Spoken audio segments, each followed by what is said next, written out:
So hey friends, in this video we are going to look at the definition of statistics in the singular sense. Okay, so as we have already studied the definition of statistics in the plural sense, we got to know that the numerical data itself is called the statistics in the plural sense. Okay, and if you will get the analogy of it, you will get to know why are we calling it as singular and plural, because a simple way to study is that numerical data we deal with, that we call as statistics in the plural sense, that data, there must be a system, method or technique to collect that quantitative information we talked about in the plural sense. There must be a system or method or technique of collecting this, and when collecting comes, there are other steps that follows the process of collecting, like organizing, presenting, analyzing and interpretation. Okay, so statistical information may be a raw information.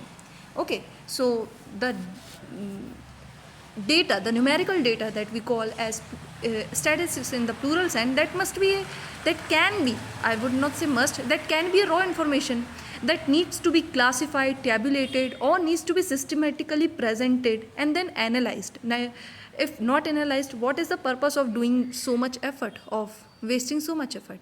So along with knowing the numerical data, that is statistics in the plural sense, one must learn the system of presenting and classifying that data. Also, there must be system or methods of condensing those data or collecting those data, right? First I will say collecting those data, then organizing, then presenting and then condensing those data. How can we condense the data? Through mean, median and mode, through all these things, okay, through all these statistical tools. And there must be a set of methods or inquiry that are, or techniques that are used to analyze and interpret the data, the quantitative information, that is the statistics in the plural sense.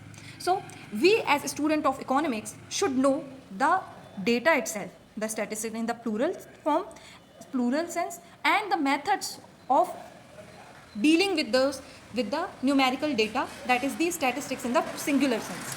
So I hope now you get the sense of statistics in the, of the distinction between the statistics in the singular sense and the plural sense. So we can say that in the singular sense, statistics refers to the science or method of collecting, organizing, presenting, analyzing and interpreting that numerical data that we call statistics in the plural sense. Now it is also a branch of mathematics and economics. So in simple words we can say plural sense is the numerical data or facts, and singular sense statistics means, and in singular sense statistics means the science or the method of data analysis, and data analysis has certain stages. Okay, so now we are going to look at those stages. So it is the science or technique of handling those numbers, that is very important, those numbers that we call statistics in the plural sense. Now in singular sense we will say that statistics is science of collecting, science or technique of handling those data. Okay. Now statistics may be defined as the collection, presentation, analysis and interpretation of the numerical data that we say is statistics. So there are 5 stages of statistics in the singular sense. First is the collection of data. The first step, where raw data is gathered using methods like censuses, surveys, samples and questionnaires. We will look into it in our in our next video, but first you have to just understand the stages. Now after collecting the data, we should organize it, because the raw data is chaotic. Then organizing means arranging raw data into a systematic form so that it becomes manageable and understandable. So let's say for an example, the raw data that we got is the marks. Okay, so some students got 45, then the next student got 72, 55, 88. So this raw data is telling nothing, it is chaotic. So we'll arrange their data in like ascending order. We can arrange the data in ascending or descending order. We can create a frequency table of it. We can classify it into groups like numbers between 45 and 49, 50 and 54, like this. Okay, so this is organization. Now the already organized data is made scannable and visually clear using tables, bar diagrams, pie charts or graphs. The already organized data is now displayed using all these. And what we can do to present the data, like what we can use to present the data, we can use tables, bar graphs, pie charts, histograms and a line graph. This makes much easier to analyze the data, that is the next step after it, more clearly and more easily. For example, when you look at a vast table, to interpret or to analyze it becomes very difficult, but when we plot it using a graph, we can see the trends really easily, like if the sales of a business is decreasing or increasing, it becomes really easy and you can interpret it any data in seconds when you present it in a